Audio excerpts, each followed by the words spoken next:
First, I want to thank you again for inviting me here, and I want to thank Mr. Ennis for a great and outstanding job that he's been doing in school. I know him from Killian High School. That's also one of the schools that I work with. But I have to say before I begin, and I hope this doesn't cut into my 20 minutes of speaking, but I want to thank the PTSA and all of your, as you guys as parents, you guys are amazing. From all the schools that I work with, I have never seen anything like this. So I want to kind of applaud for you guys for here. Because in order to make the school successful as it is, and the students, you have to have that with the parents literally to be with the kids, and you show that by being here. So again, from an officer standpoint, going to the schools, that's really what I do all day long. You guys are phenomenal, so thanks. Today we're going to cover a little bit of traffic. Usually all of my presentations last 2 hours, so I'm gonna make 2 hours into 20 minutes. Very hard for a female that talks a lot, so bear with me. And I don't have my clicker. I bought one and I just lost it last week, so I'm gonna have to old-fashioned stuff. But one of the things I want to talk about, and since we're talking about traffic, is crashes are literally the #1 cause of death for teens, especially between the ages of 15 to 24. It is the #1 way they will die. So this is actually a very big deal, more than any other type of issues.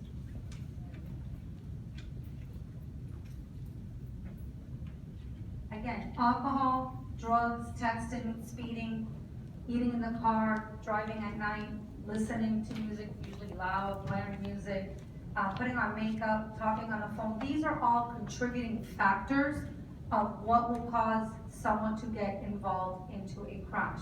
So it's things for you guys to monitor this again with your children.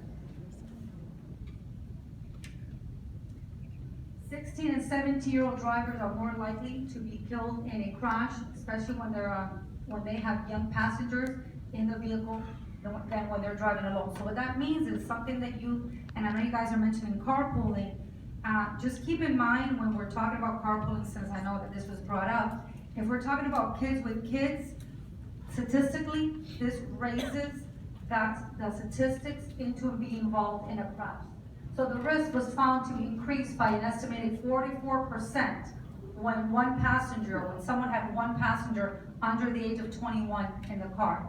It doubled when they had 2 passengers in the car under the age of 21. And obviously quadrupled when they had 3 or more passengers under the age of 21. So statistically, the more children you have in the car, the greater the likelihood that they will be involved in a crash. Over 3,000 U.S. teens die each year in car crashes, and for every teen killed in a car crash, there is at least 100 more that are injured, which is approximately 300,000 children every single year. Every 15 minutes, another teenager becomes a statistic. These are alarming numbers. So when we're talking about teens and all these safety, traffic is a major situation in which we have to, again, be aware.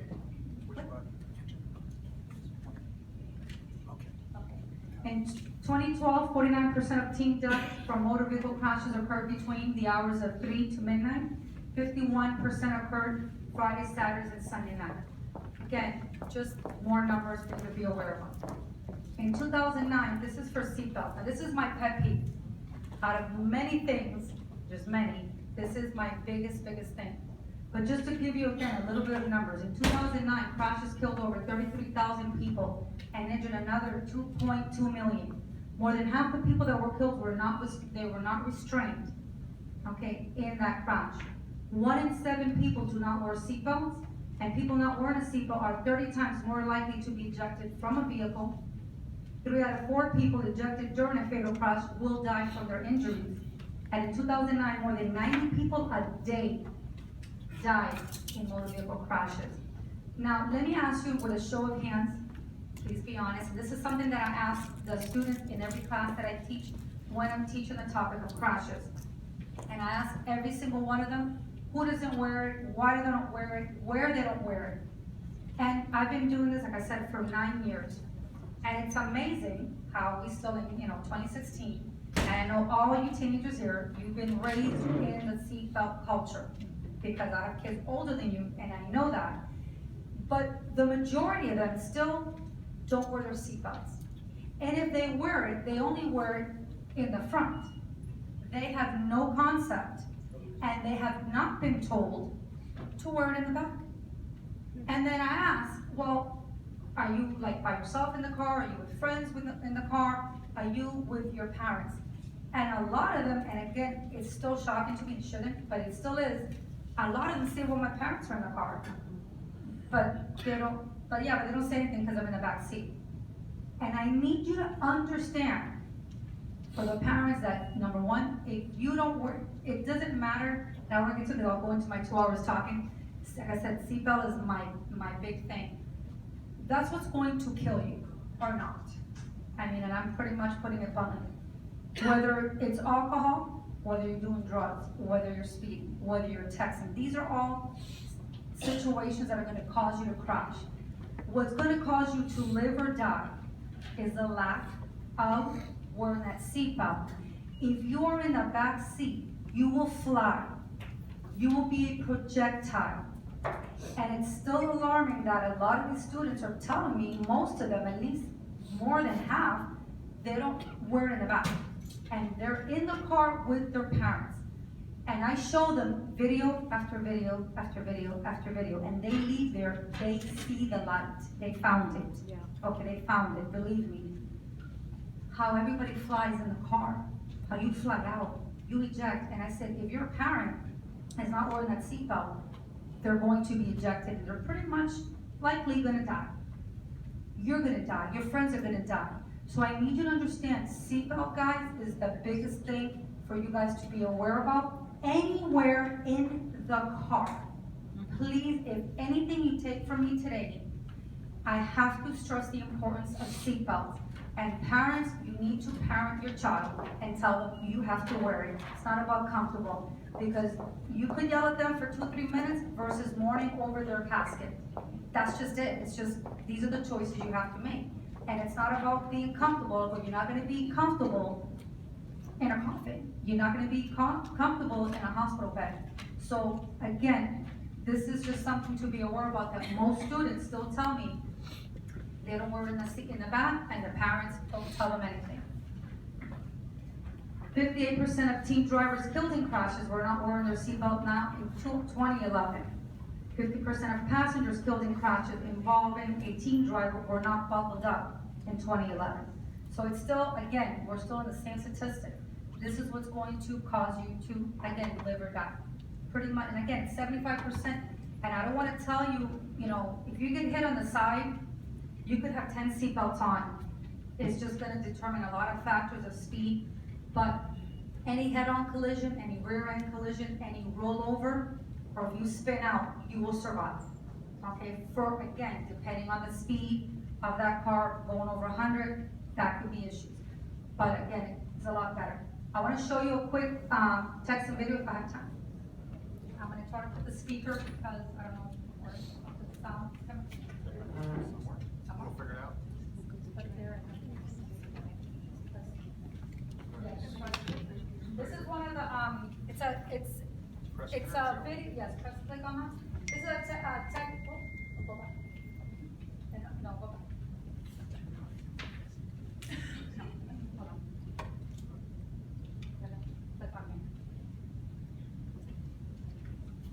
This was done in the UK. Their commercials are a little bit more graphic than ours, but this is a commercial. This is a make-believe reenactment of a crash.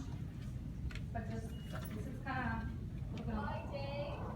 Commitment to responsibility.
service announcements for texting and driving, a little bit more than we're used to here.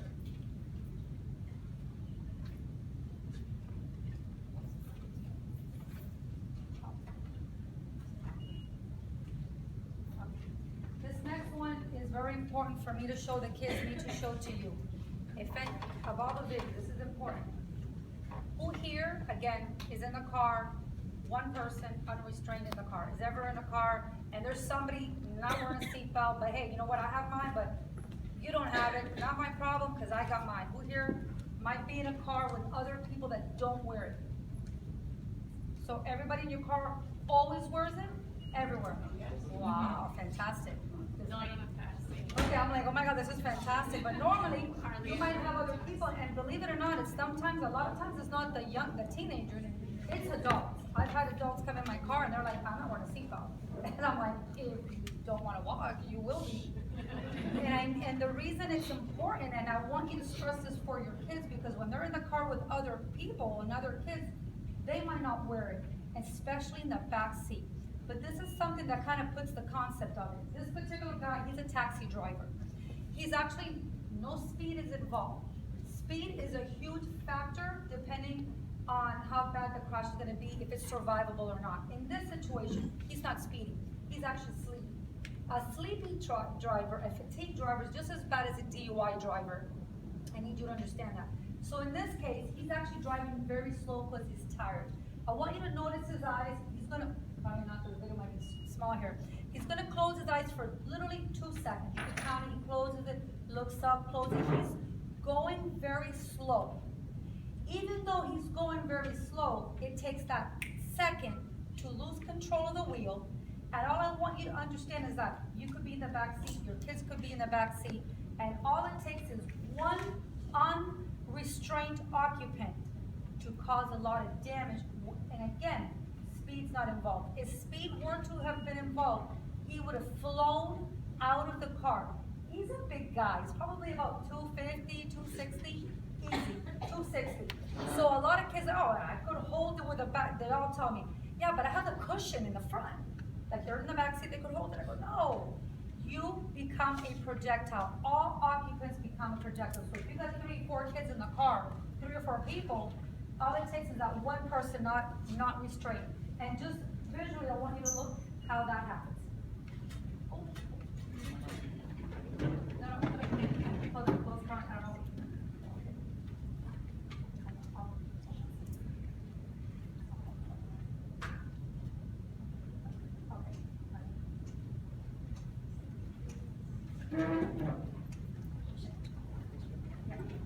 Oh, this is gonna be too much sound, but just watch how he closes his eyes. He's sleepy, he's going slow.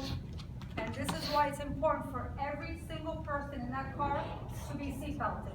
This is why. Oh, is that real one? Oh, this is real. That's real. And again,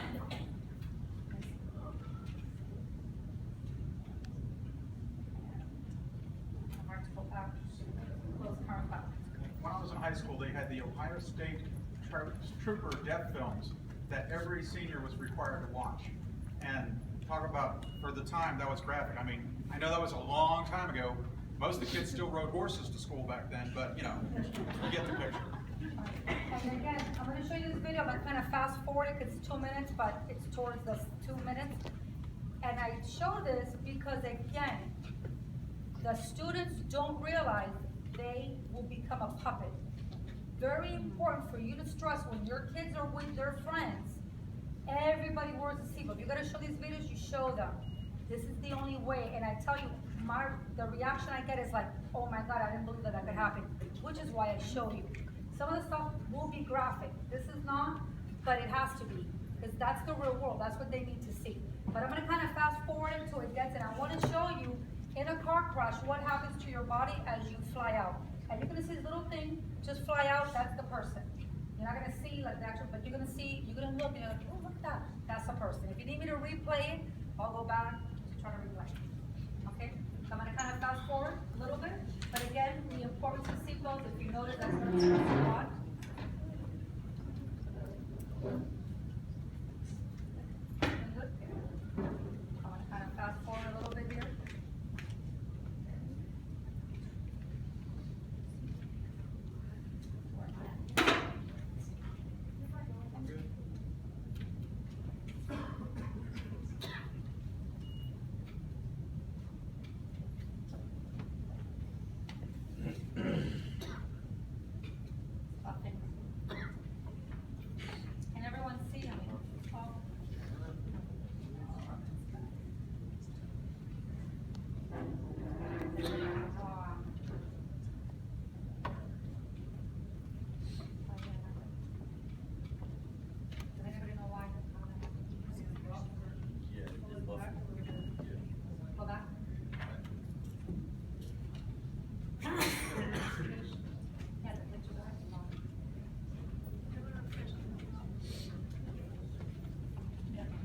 while she's getting the video loaded, I did want to touch on the subject about the fatigued drivers. I don't know if all of you are aware, but we did lose a Coral Reef alumni, a graduate from the class of 2014 this Christmas Eve to an accident just like that. There was a doctor on 152nd Street who was fatigued, fell asleep at the wheel, hit them while they were at a red light, and he was killed. So this does happen. It happens to our students. It happens to our neighbors, to our friends. So it's very important. And I know that we're touching on the driving. I know you all wear seatbelts and stuff, but we did think it was important to bring this in, especially now that we're getting to break for spring break soon, and we're going to have all these kids on the road driving, coming in from college, our own kids, and everyone else around us. So. And thank you for bringing that up also. And again, it's just so much information that I have in very limited time.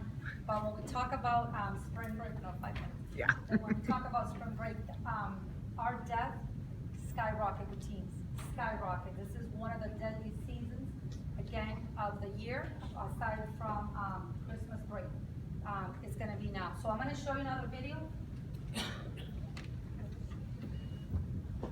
And you're gonna see, I don't know if you can see, you're gonna see a little dot, especially for you guys in the back. They're gonna crash and, like I said, I don't have it that big. But you're gonna see a little thing flying in a second, and that's gonna be the person. Right there's a crash, and that's the person. Okay, so, if you need to You don't want to see it. We're good? Okay. I didn't get enough of this right before dinner. Well, we got some other stuff that's really gonna cure your appetite right away. I know. It's a lot of stuff. Like I said, and I show this, but again, unless you see that that's what your body does, you're not gonna wear the seatbelt. And like I said, that's what the kids need to see for them to grasp the concept that nothing, I don't care how strong you are, how muscular you are, you can't stay inside the car. It's not going to happen. You guys understand? The next video, I know I have 5 minutes. You're down to 3. Oh my God, this is terrible. Okay. For a lot of you that want to show these to your children, go online, go to YouTube. There's a lot of things. Look up the stuff that comes out of Europe mostly. Germany, they're very explicit, and you know what? That's what it takes sometimes. Unfortunately, you hate to be the bad guy and show them something bad, but it starts at home. They need to know. They need to know. And I skipped a couple of videos that were local. The crash that happened actually a year ago now during Easter time, and it was 2 senior girls from Sunset High School. And again, they were involved in out partying, and again, 17-year-olds at 3 in the morning, right there, that should not happen. And they were going from one party to the next party, called their parents, because they were involved in a crash. And they were at 3 in the morning. If anybody's been out at 3 in the morning, the West Kendall area, there's really nobody out in the suburbs. There's nobody's out there. The reason they were involved in a crash initially when there's nobody around was because they were under the influence of alcohol. And what happens when you're under the influence of alcohol is not that you can't see, is that when you think you're gonna stop, you're stopping, but you didn't stop in time. The reaction time has obviously been delayed, causing these 2 girls to now rear end another elderly woman. They step out of the car, they call their parent, they say, "Mom, we're okay, we're involved in a crash." So you have the older woman, the 2 teenage girls, literally right by Ferguson High School on Miller and 152. It's down the street from where I live, literally like a block away. And so what happens is another car comes by with his father, son, and his kid. So you got grandfather, dad, and his son. His son goes to Ferguson, and so they're driving. And the father sees the 2 girls. He said, "You know what? Let me stop the car to get out to help the 2 girls." And the older man's like, "No, son, stay here." He goes, "I have to help the 2 girls, they're 2 teenagers." So what happened was the father, being a good Samaritan, went outside to help the 2 girls. At the same time, heading westbound on Miller, you have another male under the influence of alcohol. Drove all the way, I believe, towards the Gables area, all the way, driving perfectly great. But what happens again, he was under the influence of alcohol. And what happens is, as long as nobody gets in front of you, for a lot of people, they might feel they're okay. Well, he was unable to stop on time. And what happened was he ended up hitting pretty much head on. The 2 girls and the Good Samaritan, all 3 were killed instantly. You know, and these are the tragic events that keep, again, unfolding. You know, texting and driving, alcohol, drugs, you know, seatbelts. All these are all, again, a combination of. I know I extended my time, so thank you again, but one more thing. Let me walk you guys, before I even get started, I want to give the PTSA a round of applause, because I think we got probably the best PTSA in all of those times. I'm not gonna lie about that. I've been in other schools and I've seen some very, very weak PTSA, but our PTSA is, they get on me all the time. They made me stay. I'm supposed to be presenting a scholarship to somebody at 8 o'clock at night. I said, no, I'm not gonna go anywhere. I called my wife and said, you hold the fort down until I get there. She just texted me again and say, they need you in 30 minutes in Miami Lakes. I said, okay, but I gotta wrap my seatbelt on. All right, now, let me walk you through a day, and then I'm gonna show you guys a quick little PowerPoint of what I went with the staff. Parents, don't drop your kids off at 5 o'clock in the morning. We don't have staff here to watch your child at 5 o'clock in the morning. All right? I got a call, and I'm so glad that I'm doing this because I got a call this morning. A parent dropped a kid off at 5 o'clock, and then she wound up at 7-Eleven on US 1 with one of her friends at 5:30. And the mom called me and said, Burns, why won't you be there with my child at 5 o'clock in the morning? I'm like, I'm in the gym working out at 5 o'clock in the morning. I didn't even know she was here. So that's one thing. Another thing, it's very dark outside. Very, very dark outside. And I gotta go back to the traffic.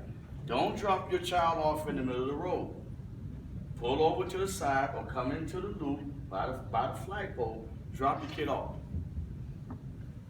People can't drive in Dade County. I hate to say it, but it's some horrible drivers in Dade County. They will, and I sit back and I watch, and I tell Mr. Ennis is pretty much new with the traffic here, but I've been involved in traffic 16 years. When he went out there the first time, he did not believe me. I said, you need to come and see it, because our traffic is on steroids. That's how bad it is. When he came out there and he looked, and I was looking at Mr. Ennis, and he was looking at it, he started backing up like this. When he backed up like this, started looking around, I said, okay, I got you now. When he saw that, and he said, Burns, it's not if something is gonna happen, it's when it's gonna happen. I said, you are absolutely right. You are absolutely right. Now, since he's been here, he's done more in what, maybe 3 or 4 months than we've been trying to get done for the last 10 years. He was the first one to push to get a traffic study. Number one, he got me out of the road. Because my wife told him, if you don't get my husband out of that road, you're gonna have to deal with me. And that lady is, she's a, I wear the pants, but I'm not the king of my house. I tell people that all the time. Now, at the end of the day, school lets out at 2:20. If your child is not involved in a school-sanctioned event, whether it's athletics, club, band, or whatever, your kid has to leave the campus. We cannot supervise your kid sitting in the courtyard. The reason why I say that is because Mr. Burns don't have time to research 3,000 stolen phones. Or some kids, a boy and a girl, way in the back in the corner somewhere. If you get my drift. Or a stolen book bag, or stolen Dr. Dre beats. Mr. Burns don't have time to investigate that. And the reason I say that, and the kids will tell you, I get on them all the time, I'll have him with his cell phone, he'll plug his cell phone up here, and then he wanna walk to Dade Mall and think if he come back, his cell phone's gonna be there. And then mom and dad will call me and say, Mr. Burns, what happened to my son's cell phone? If you look in the agenda, that agenda booklet we gave you, we are not supposed to be investigating stolen electronic equipment. Dr. Dre beats, iPhones, expensive stuff. I know you want them to have it, but we're not responsible for it. If they go inside their book bag and take it out, that's a different story. But if your kid is gonna plug something up and then run down to the falls to get some ice cream and Johnny Rockets and then wanna run back and think their phone's gonna still be there, no, you just gave somebody a phone. You just gave somebody a phone. Athletes, do I have any athletes in here? Athletes, some of my biggest problems. Y'all ever heard of a locker room and a lock? The reason I say that is because they'll go change, get their phones, and they'll go put their belongings down right in front of the lock, the locker. They don't put it inside the lock. They'll put it right there in the front. Mr. Burns, somebody stole my cell phone. No, you just gave it to him. You just gave it to him. During lunch, parents, I know you want to feed your children healthy snacks, but we have to curtail parents bringing lunches to school inside the loop. The reason I say is because I'm gonna get into this. See those cupcakes? Those cupcakes, I've gotten a lot of kids arrested, suspended, sent back to their home school because guess what's inside the cupcakes? Marijuana. Marijuana. Inside the cup, brownies. Oh, trust me, they know. Trust me, it's very, very easy. You can even liquefy marijuana. Inside of brownies, marijuana. Where's my gummy bears? Did I tell you? Right here. Yes, they liquefy. I just got 2 kids that went with me to Marlin Stadium when we played we played Killian in baseball at Marlin Stadium. February. And yeah, in February. And by me being a father of 2 kids, I like to be the last one on the bus and the last one to leave. So me and one of the science teachers went around. I said, you know what? Something just bothered me. I went into the bathroom, and one of my kids was like this over the sink, and his buddy was right behind him. His buddy stepped back and almost tripped over my feet. I said, no, come on, you get right here by him. I said, what happened? I already know, so I need you to tell me the truth. Oh, Mr. Burns, we had gummy bears that were laced with marijuana. They liquefy. They can liquefy and put it in. You get a syringe and put it in. Where's my, oh, I didn't get the transmission fluid. Do I have transmission fluid? They use this. No, wait. You see. No, wait. No, they get this. I'm gonna tell you what they do. They get this, pour this inside of milk, and they drink it. What is that? This is radiator fluid. Exactly. But they drink it. And that gives them a high. That's number one. Regular, transmission fluid that you put inside, they get that and they put it out in the sun and let it crystallize. When it crystallizes, they put it inside of a bag. Put it inside of a bag and they sniff it. Like that, it gives them a high. They get, is this fingernail polish removal. Some boys drink this. Some kids sniff this to get a high off of it. I am very serious. Alcohol. I had a kid about 2 months ago. Regular rubbing alcohol and NyQuil. A bottle of NyQuil that you drink, when you get sick, you drink the NyQuil. He mixed it in together. Had it inside of a water bottle. And he drunk it. Mr. Burns, Yeah. antibacterial soap. Exactly. It's very, very, very big. A lot of them drink that the little squeeze. Yeah, but that's what see kids find. They find ingenious ways on how to do things. And I'm gonna tell you something that kids do, and I really shouldn't say this because I got kids here, but I want parents to know about it. They used to do something called a choking game, and now it's coming back again. You know what the choking game is? I go up to you, put you in my big pythons and choke you. Your eyes roll back in your head, you pass out. When you wake up, no, for me it don't do anything, but when you wake up, you're drunk. It gives you a high. It gives you a high. I'm very, very serious. I've been doing this for 29 years. I can tell you a lot of stories that I saw. I mean, it's absolutely ridiculous. So what I'm here to tell you is that when your kids come, and the kids will tell you right off the bat, Mr. Burns does not eat cupcakes. Mr. Burns does not eat cake. Mr. Burns does not eat candy. I'll bring my own water. I'm gonna eat some of that roast beef they got over there. But other than that, no. And So when parents come and bring the food in for the kids, I know they get upset, but I have to tell them that because I don't know. And I don't know if that your kid that you're handing food off while you're going around the circle. Because I got a lot of parents that will come, 11:30, they'll go around the circle, they'll call their kid on the phone, hey, I got food for you. Or they'll bring them the balloons with the helium in it, and their kid will get the helium and put it inside their mouth so they can get a high off of that. Push the balloon so all the helium go up in the inside of it. So Mr. Burns is very strict on letting parents bring balloons inside the building. Parents get upset, but I have to do it. I have no choice. I don't know. I don't know what's in there. So if you see your kid coming home with some cupcakes or some brownies, and they say they got that because it's their birthday, take them away because you don't know what's in it. I just busted a kid about 3 weeks ago. Obviously I can't call out any name. This kid had about 2.5 pounds of marijuana inside of a protein container. You know how you get the protein in the big, the round container? Loaded up to the top with marijuana. Already bagged up. How do you get marijuana so fast? Kids find ways. Kids find ways. But that's not all he had. He had 2 weapons inside of his car. 2 simulated weapons. There were 2 air pistols. You know how you put it's the BB guns, but it's the powerful one because they put the air pellets in it. And it makes it stronger.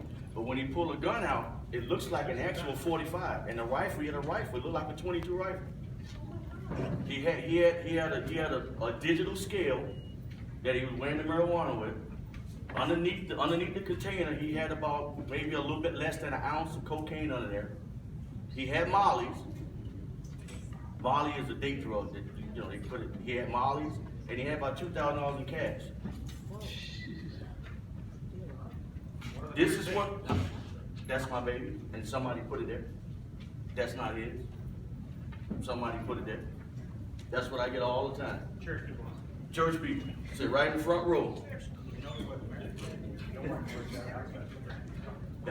Oh, wait, hold it. And that's a good point.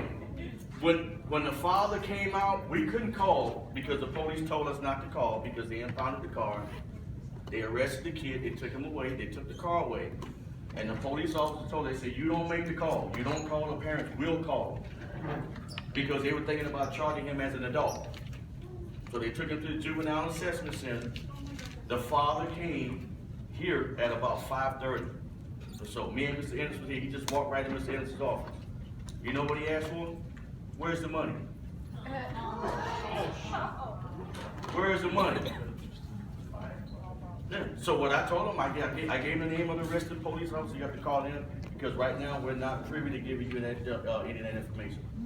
So, but see, that's some of the things that we're faced with. Now, at the end of the day, parents, exactly, that's the parents. And I know I got a 30-year-old and a 29-year-old. I'm expecting my first grandchild in 4 months. And I'm very, that my kids will tell you right off the bat, no, my daddy's not my friend. He'll tell you quick, no, he's not my friend. One time my daughter told me, she said, Dad, I need privacy. I took the hinges off the door. I said, okay, when you buy your own house, you're gonna get privacy, but you get your own house. This is my house. Dad, you play too much. Yeah, okay, all right. Now, I don't want to bore you guys too much. I want to show you guys what I go through with the school, with some of my teachers. And I want you guys to know that here at Core, we have what we call a closed campus. We have a closed campus. Closed campus means there are certain entrance points that you can come in. We don't allow people to come in anywhere. Everybody has to come through the front. They have to be checked in, driver license, passport. No work IDs, we don't take those. No Winn-Dixie cards. We don't take those. Even ID me. Yeah, I know, exactly. Even when the superintendent of school comes in, we ask him for his ID. You know what he tells us? Good, you guys are doing what you're supposed to be doing. Now, when we say 1 entrance point, that means you come in 1 entrance point, you go out that 1 entrance point. I got 7 full-time security officers, 2 part-timers for 3,400 kids. And I think they do a real good job. They do a real good job. And they'll tell you right off the bat, if anything happens, we're going to get Mr. Burns and get done. Now, when my security is absent, I don't get what you call a substitute security officer coming to the school like we do here. We have to make adjustments. And luckily, my staff, they don't take many days off because they know that I pretty much take care of it. Mr. Burns, like every week I buy him seafood or something. I eat half and I get him the other half. You like it? All right, let me see where it is. Go right here to open, right here. Right here. Go down, right here.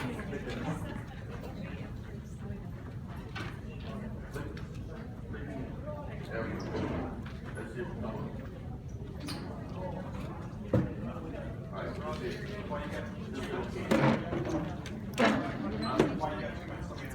Oh, yeah, go ahead, go. How y'all doing? My name is James Marlin. I'm a retired police lieutenant. I come back as a volunteer because I love it so much. So, the last 2 years I was on the department. I was the operations manager for the Juvenile Assessment Center. Every child that's arrested in Dade County their file came across my desk for the 2.5 years I was the manager. I want you to know, my daughter comes here to this school on purpose because from me reviewing those files, I could see that this is one of the schools with the lowest child arrest rates in all of Dade County. Okay? So whatever y'all are doing, you're doing right. Now, I know that he's kind of like saying, waking up a lot of eyes about all this drugs and things that they're finding here. But think about it, this is one of the best schools in Dade County, so you can imagine the problems that the other schools are going That's a through. good point. So, I just want to give you It's not me, it's the parents. It's really the parents because we do have great parents, and when there is an issue, and we call the parents, nine times out of 10 they're all on our side. So it's not me. I don't take credit for anything. I show people right off the bat. I'm a way behind the scenes kind of guy. I would rather the parents take the credit and the students take the credit. One thing I tell the kids, I say, Coral Reef, I don't have rules, I have expectations. So I expect you to do right. I'm not gonna tell you don't do this and don't do that. When you have expectations, the kids know it, they tend to abide by a little more. Let me run through this slideshow real quick, it's not gonna last that long. I just wanna tell you some of the things that we do here. At the beginning of the year, I put together what I call a critical incident response team. It's a CERT team. I'm over the CERT team, so any critical incident that happened in the school or in the community, I convene a team together and we put together a plan. All right? To the next slide. Now, you guys wouldn't know this, but it's a difference between what we call a district critical response team. That's comprised of the people downtown. Like if we have a hurricane or so, they all get together and they all sit around a big table and they all talk about what we're gonna do. Our critical response team is based here at the school. And what I do, I pick certain staff members that are pretty much expert at what they do. Like I have a nurse in the medical department. I bring her in as my medical person. I have a retired police officer or retired lieutenant with the fire department. He works over there, so I bring him in. They bring me in because I'm the big guy. He like that. All right, now, critical incidents. What we do, we call 305-995 cops. I like to err on the side of caution when it comes to somebody's child. When I call this number, that's when they mobilize everybody. I would rather they mobilize everybody and tell me, Mr. Burns, everything is fine. The reason I say that, back in October, we had a mini explosion inside the cafeteria in the morning. We had kids in there eating breakfast. And they thought it was a gas explosion. I'm not a chemist. I don't know because there's some gases that you can't smell that'll kill you.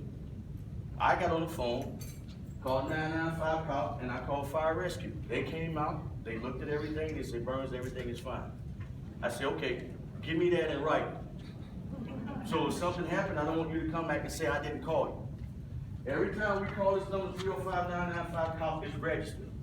So any critical incident we got is listed within that emergency plan. Now these are some examples of what we call critical incident.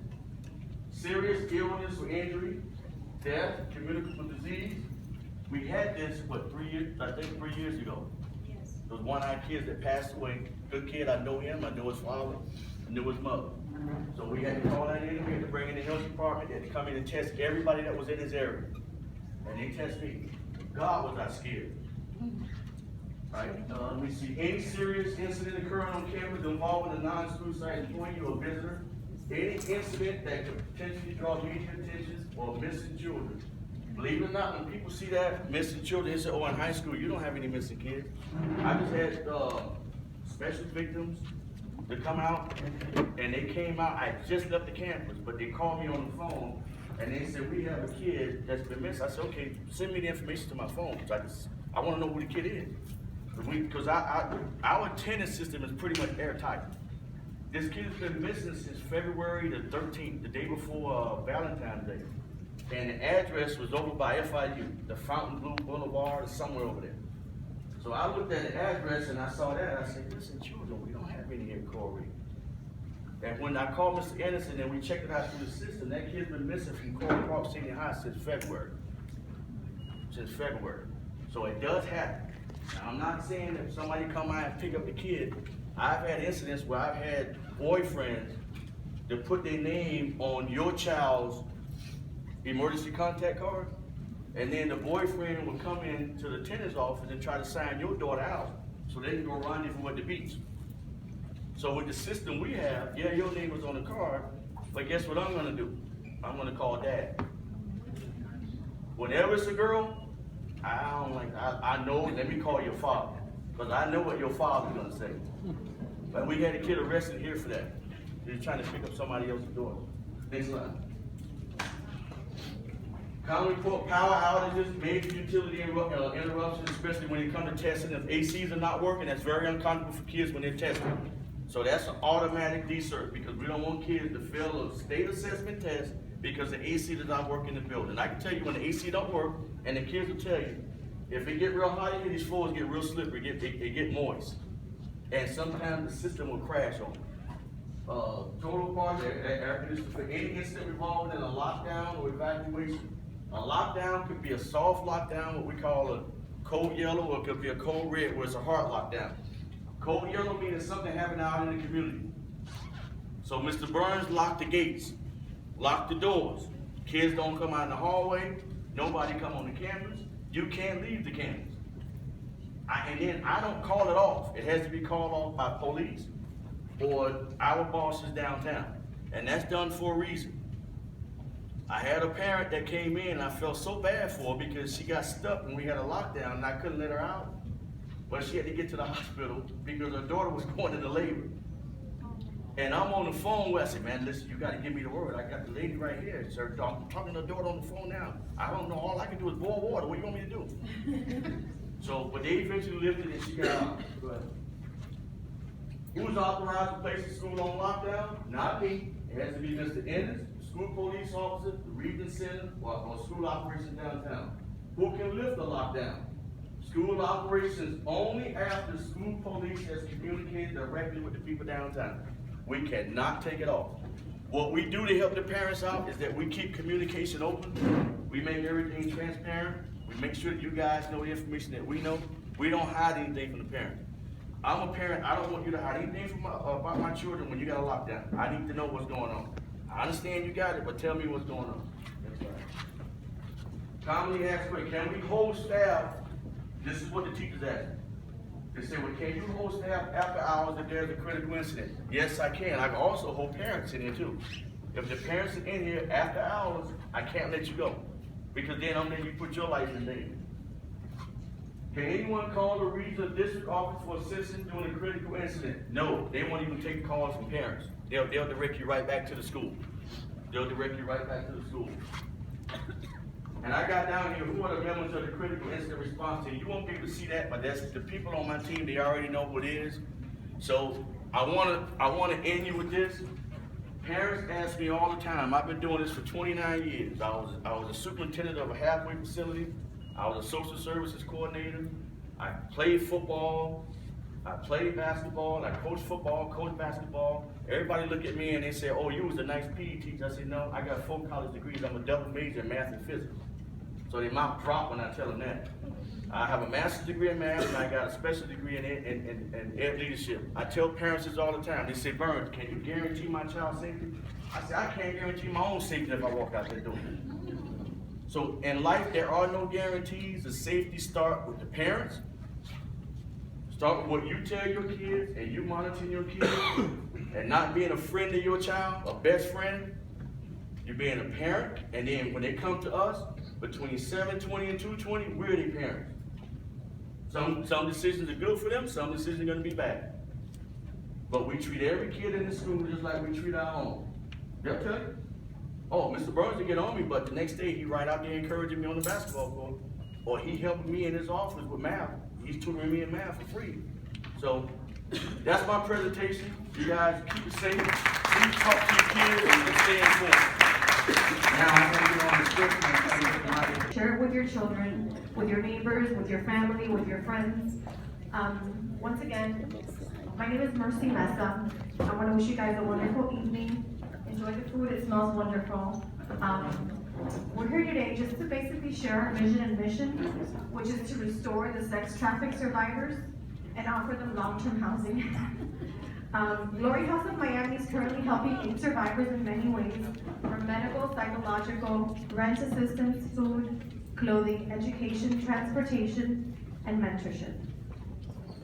Were you aware that Miami, the city we love and live in, is an international gateway for human trafficking, making Florida ranked #2 in the nation that we live in? The average age is sad, is between 12 and 14 years of age. It has been also reported that sex trafficking generates a profit of about $32 billion a year. One of Glory House of Miami's goals is to make our youth aware on the reality, the statistics of sex trafficking. Most recently, we partnered up with Bloomingdale's for Rock the Runway, which we partnered up with about 9 high schools, and the students enjoyed it very much so. We had over 250 people attend. It was this Saturday. Okay, so Carrollton is actually a high school that we're partnering with, and we plan on doing that with several high schools.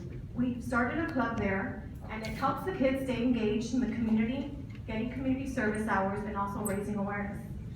Glory House hopes to partner with other schools, businesses, and community members to make our youth safe and aware while sex traffic survivors are also being helped. Together we are stronger and can unite to help eradicate sex trafficking, known as modern-day slavery. Thank you so much. Have a wonderful evening. I put up some brochures at your table that gives you more information on what we're about as a nonprofit. Once again, just awareness is key. Talk to your children. Social media is a big issue. You know, they shouldn't post exactly where they're at all the time, you know, with certain pictures that can just draw too much attention to the wrong people. That's pretty much it. I wanted to make it short. You guys have been here a while. Thanks again for this opportunity, and I can answer any questions if you guys have any at this time. Okay, go ahead. Is there like a hotline that students can actually call if they suspect anything? I mean, there is, you can call your local police. Now the police department has a human trafficking division. So we work hand in hand with Homeland Security and the police department. Go ahead. How do they recruit these girls? I'm sorry? How does it happen in high school, middle school, recruited in sex trafficking? How does that happen? Okay, there's a lot of variables that we could share with you. Sadly, they're recruiting by other students and other children. These traffickers are extremely smart and organized. So like, let's say your child is at the Starbucks having coffee and they meet someone. They make conversation, they engage, oh, you know what, let's get together to go see a movie. This is my boyfriend. It's not their boyfriend. It's their pimp, their trafficker. So more than anything, just like know who they're with, know their friends, know their families. It's sad, and sometimes, believe it or not, it's even a parent or a grandparent or a family member that sees the opportunity of money, and you know, just like they, you know, with domestic violence, it's the people that are around your circle. That's who you have to be very vigilant with. If they don't, you know, it's not always like that sketchy guy that, you know, is looking. No, it's a lot of same kids that get lured in, you know, by money. Maybe they have an absent parent. A lot of the statistics have to do with basically not having, I guess, a mom and dad around all the time. You know, they have a lot of time and they're looking for attention, they're looking for a way to make money. And once they get lured in, they're drugged, they're held captive, and, you know, the stories. I mean, she can share some information too because she works on that department. Go ahead, you had another question? What advice do you have There's so many, like she said, seatbelts was her priority. To me, it's just being aware what they share on their phone, you know, social media. You have to, like, be careful who they befriend in that aspect too, because social media is also another way that they're easily targeted. Instagram, Facebook, Snapchat, I mean, there's so many now. WhatsApp. That you have to just be very, you know, aware of what they're doing and who they're with. Go ahead. How do you have to be a volunteer? We've even had children volunteer. We've had high school kids, middle school kids. Because the age is getting lower and lower, and now it's between 12 and 14 years of age, pretty much 12. I just don't like to say 12 because people are like, oh, really? But really 12, it's gotten down to that. Because of that, the younger you talk to them about it, the better. And obviously it's your home, it's your children, how you want to address it. You know your child better than we do. But just telling them the facts, sharing statistics. But to volunteer, Oh, to volunteer with us? Again, we even have kids. That's the whole point. Is that we want families, we want the community to get involved and engage so we can help make our city safer. Go ahead. what's your volume? I mean, you've been open for 3 years, 4 years? 2011 is when we started. So, how many girls or? Right now we're helping 8 survivors. That changes. The reason why we haven't taken more in is because we're still fundraising to have an actual home. We don't have an actual home yet. We're about halfway there, and our mission is to provide everything they may need. Mentors, Do you have a list of things that you guys need, like a wish list? everything. Everything you can think of, because if we don't need it, we know other charities that do. And we do work hand in hand with the state attorney.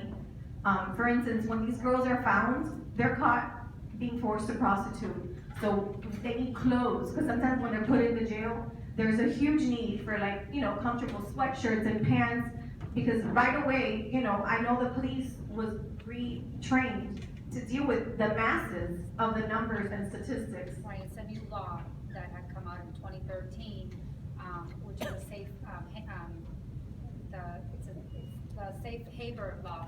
And what happens is that our governor changed the laws here January of 2013, and what they did is any child under the age of 18 that is found prostituted, instead of arresting them, what they're doing is they're taking them and they're placing them into a safe house. So they're trying to expunge and take out any records under the age of 18, because they've come to realize, the state, a little bit late, that no one chooses to prostitute, they are being forced. There is not an option. And I want to say, because I am the officer that actually teaches this in the schools, my presentation is the one that was adopted by the Miami-Dade Police Department, pretty much as a reference point, especially for all other departments. And I'm in the schools literally every day, and that's one of my biggest topic in the last 3.5 years. One of the things I want to share with you, and it's very hard for other people on the outside to realize, when I'm asking, a lot of the people that are being approached, believe it or not, are males, teenage males, mostly seniors and juniors. And I need you to understand that, because I had to learn that kind of like the hard way, unexpectedly. We all just assume if you're going to be a victim of any type of sexual crime, obviously it's going to be a girl. And what happens is that in our society, culturally, we just assume that for the girls. We're warning the girls since they're little. But the boys, we don't really tell them anything. Okay, don't do drugs, don't get arrested, maybe don't get her pregnant, you're good. That's it. Girls are no, no, no, no. But what happens is, now you have a 17, 18-year-old boy, you know, they're old, they think they know it all. They don't ever think they're gonna be approached. And as I'm pretty much teaching and I'm telling them, there's so many ways, and I know someone asked which way, I could sit here for a week and keep telling you different ways. And one of the things that I gather that I always like to share in my classes is what the boys and the girls tell me. Because they don't realize, and I need you to understand, they don't realize that they're being approached. And by the way, my 2 oldest daughters in their 20s have both been approached.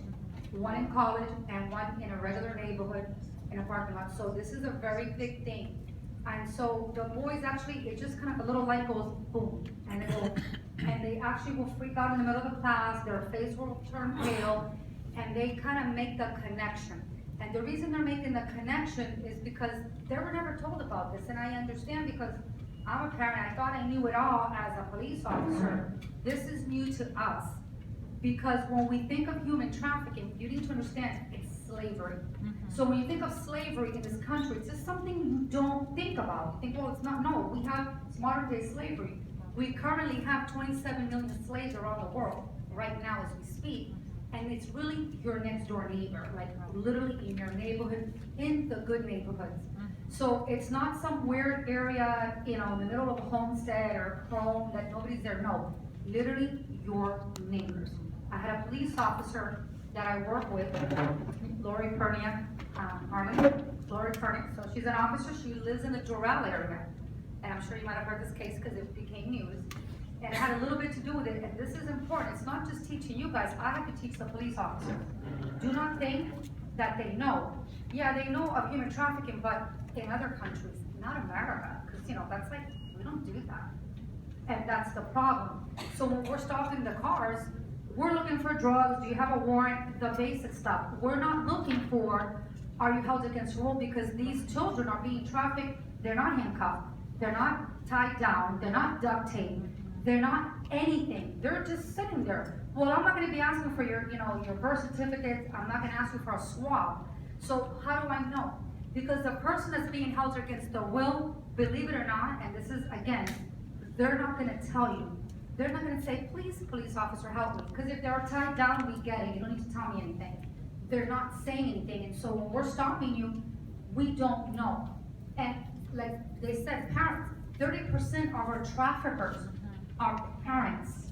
Usually mommy and daddy, typically. You got mom, dads, brothers, grandparents, aunts, but mainly out of the parents are gonna be the moms. And I will show video after video after case after case after case after case of parents. So if a parent, I want to share something to piggyback on what she just shared. I approached a Palmetto senior high teacher, and you probably heard about this.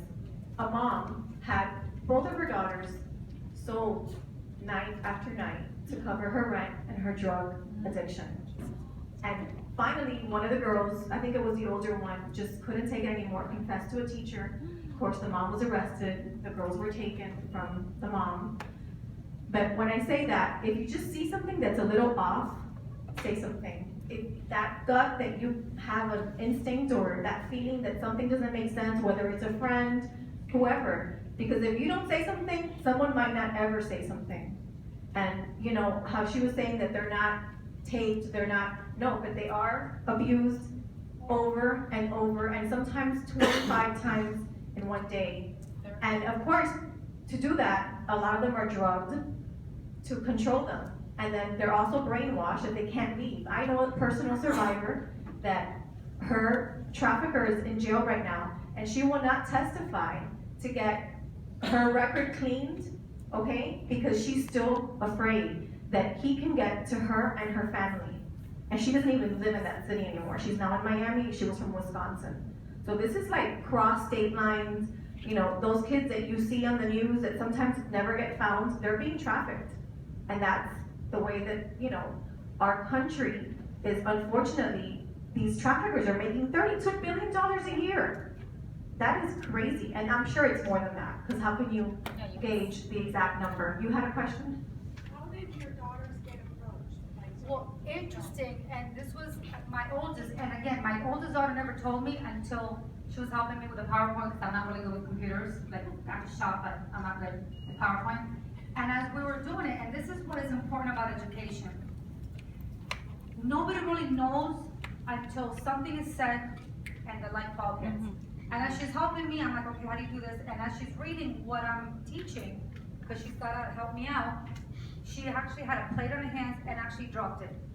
And she was just like stunned. And that's what all the kids said, go drop a plate, they're in class.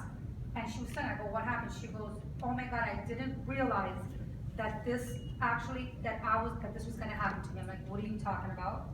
So she's telling me something from the past, and it was someone from college, from Miami Dade. College, well, anywhere, and again, in schools, they're called spotters. So just like you have like a drug trafficker in school, like you have spotters in school, specifically for trafficking. Females are a huge component to the trafficking world. Females, huge. So what happened is this boy, was not a boy, he's obviously a young man at the time, he was like 23. And I'm skipping back and forth, but just so much important information, I just hate that. Between the ages of like 20 to 25, if you have a daughter that's dating a gentleman at that age, that's like a flag. So what happens, my daughter's in school, now remember in college, nobody has like a sign that says, hey, I go to college. So you're sitting there in a common area, and what happens, she met this kid, no big deal, very funny, nice guy, a very typical nice guy. And he was gonna study, and I can't remember, I don't know if it was gonna be, eventually was gonna study engineering, something. So he's sitting there with a book bag and a book, right? So they start talking friends and friends. After that, I'm one of these crazy psychotic parents, probably like, I'm crazy, like my kids couldn't go anywhere. So she finally, even though we're 18, there was no 18 years old, like I don't understand that concept. But I said, after you finish Miami-Dade, you could go, she wanted to go to Boston where my family lived. What happened was she went to Boston, got her bachelor's, came back. She met up back with a guy, she put on Facebook, hey guys, I'm back in Miami, all that. If anybody knows about a job. So now what they pick up on Facebook, Instagram stuff, somebody's looking for a job, somebody's looking for money. So if I could fast forward this a little bit. He then says, hey, I'm back, so they start talking as friends. He then now proceeds to, he comes over to my house, he knows her parents are cops. By the way, they do not care. Absolutely no fear. They don't want to alert you to have that fear. So they will be in your face, very friendly and nice. What happened was, he comes to my house, I meet him, very nice guy. They don't have a sign on their forehead, so you have no idea.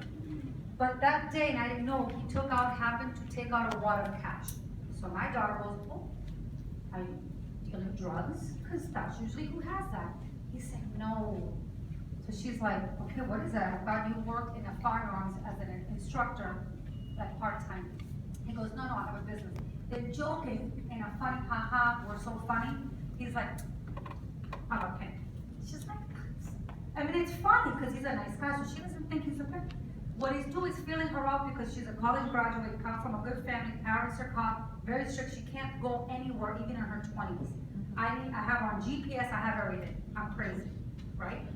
So what happens then, he offers her, at some later point, he texts her, and offers her, let me see if I can say this in a decent way, to do something for $500. So she thinks, you're kidding me, you're joking, you're funny. He goes, no, I'm serious. She's like, are you kidding me? And we back up. Prior to that, I'm sorry, that was the last thing. Prior to that, he says, I need you to get a bunch of girls. I want them to look good because he's also a VIP, like promoter for clubs. And so he goes, I need a bunch of girls. So my daughter's thinking high school, you need to have more girls and boys at a party. So she's thinking like, high school. He goes, I'm gonna pay you $200 each to go to this club, drink free all night, VIP, just bring your friends. Now remember, this is someone she knew, she was comfortable, she's in college.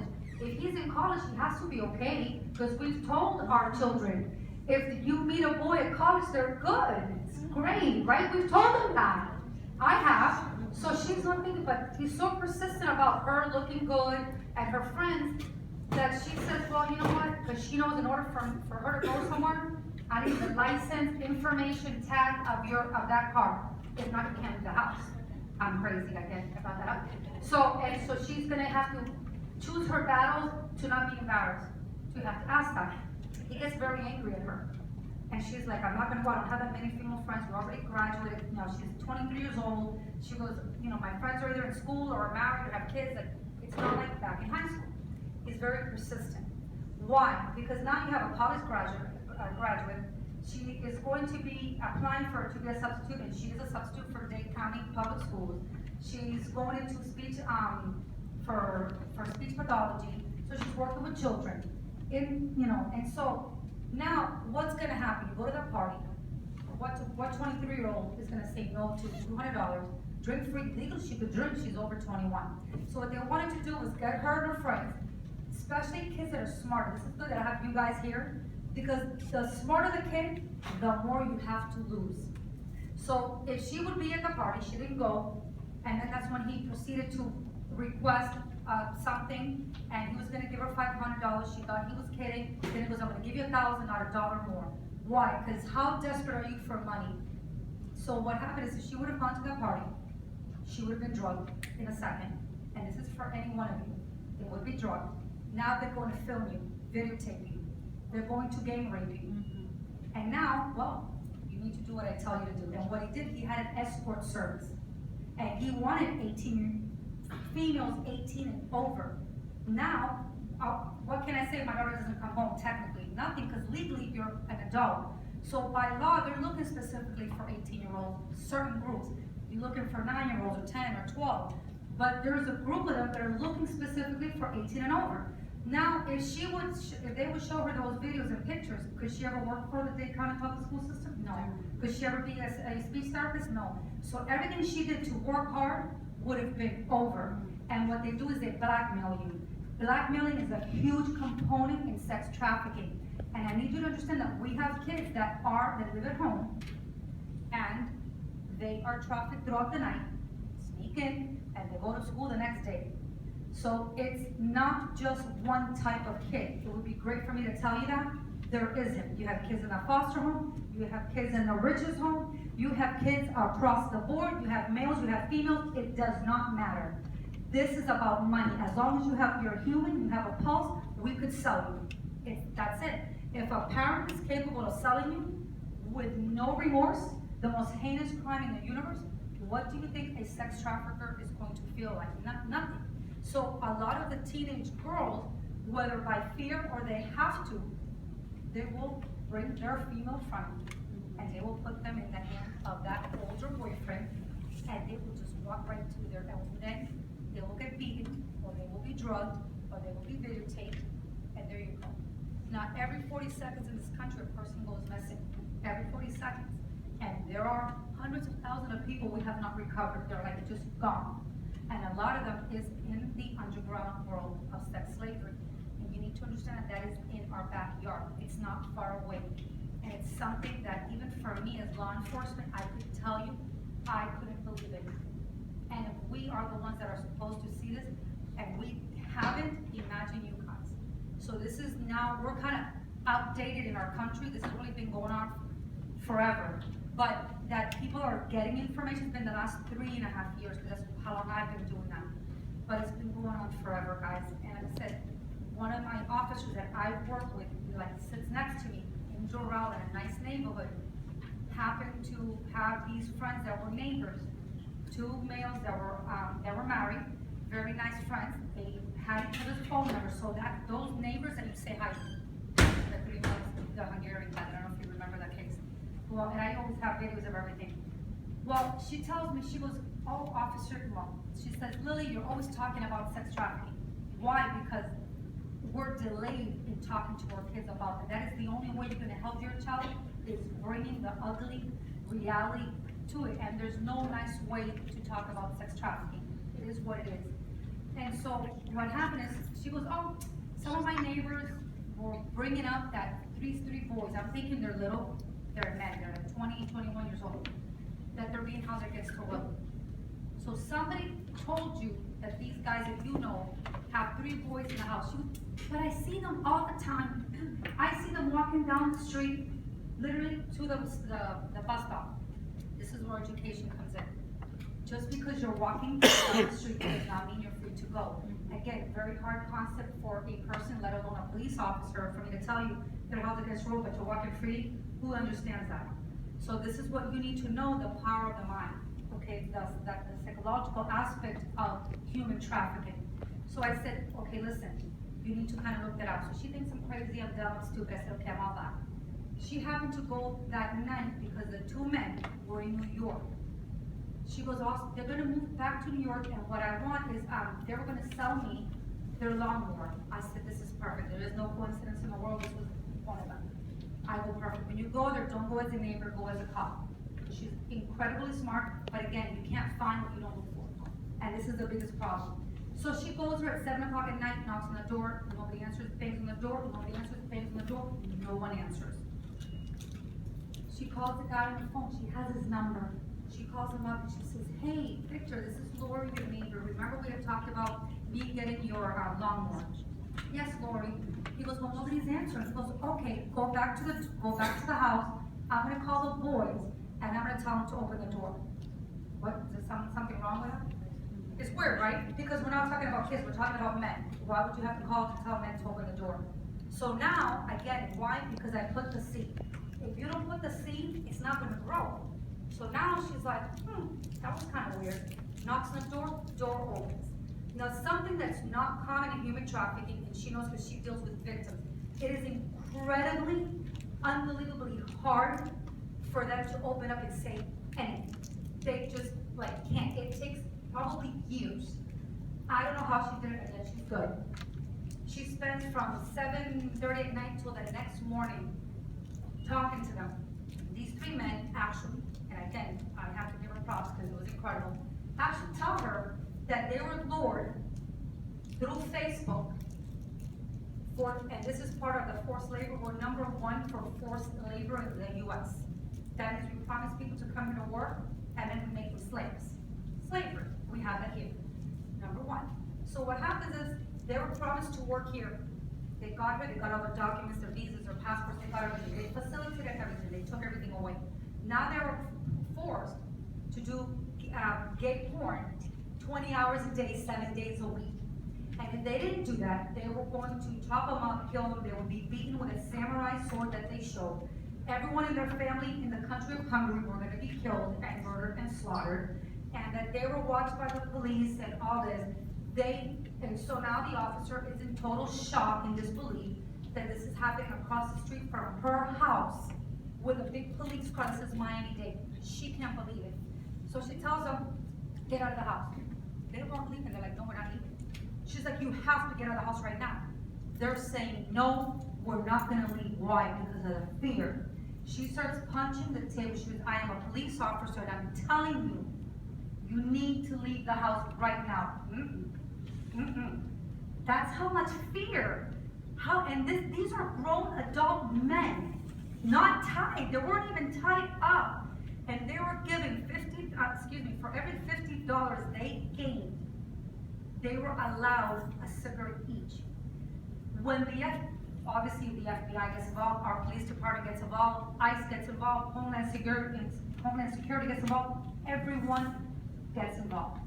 Now we have 3 adult males. Where do we put adult males? We don't have a place for males. And this is where the country doesn't understand. We have males. And now we have adult males. Where do we put them? Well, they didn't know, they had to scramble. They put them in a facility in Broward. FBI did a whole investigation 11 months later. Do you know how much they were making out of 3 adult males in Miami a week? Can anybody guess? 3 males, adults. Anybody guess? $40,000 a week. So, again, I need you to understand that if they could sell an adult male, or for 3 of them, obviously working together, they could sell anyone. They could sell your teenage boys, and they could sell your teenage girls. They will sell anybody.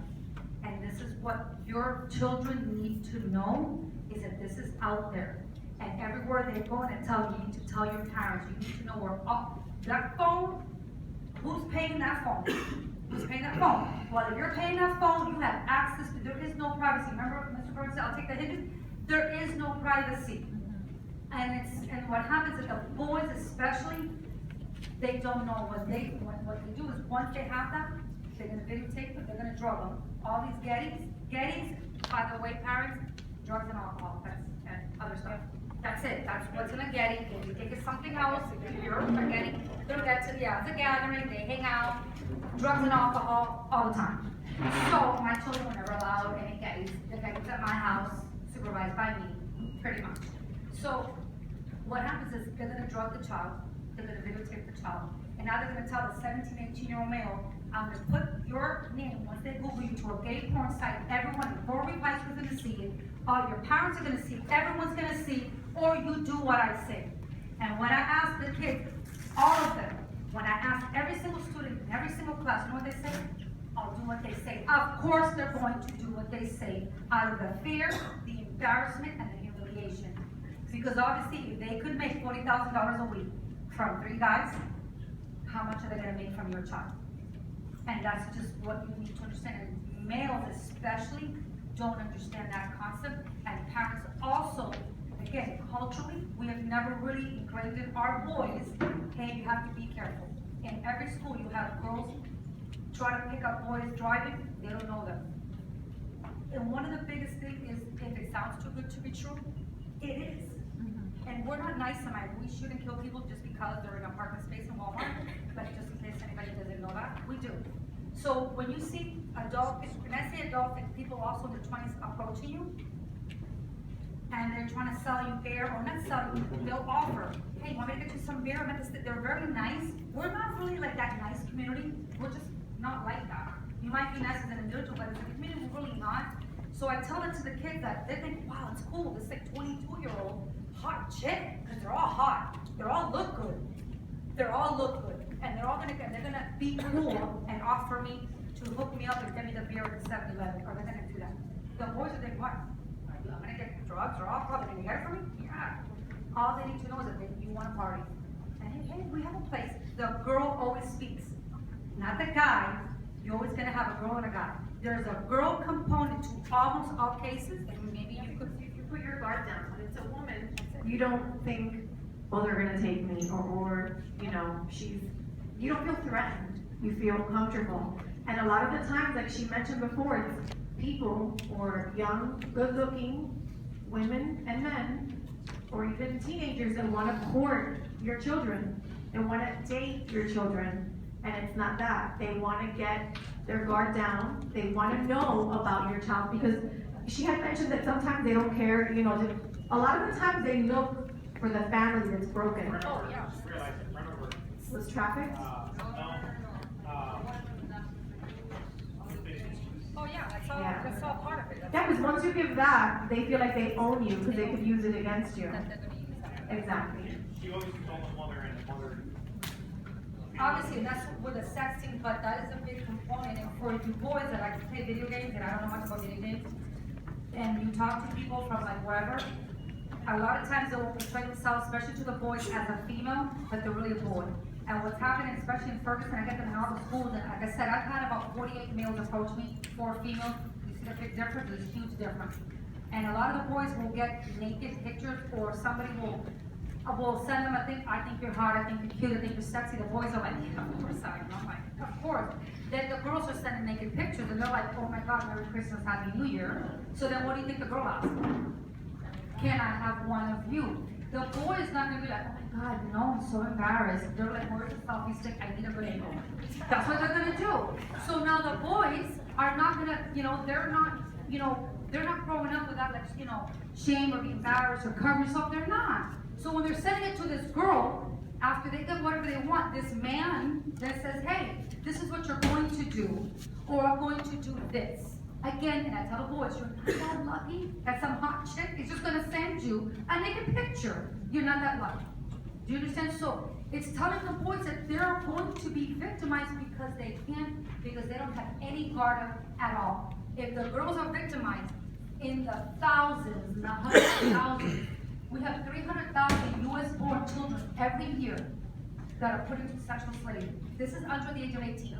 I'm not even going over 18. From other countries into the US, under 18 is 800,000. We have 1.2 million children in America every year put into sexual slavery. This is the biggest threat we have literally in our country with our children.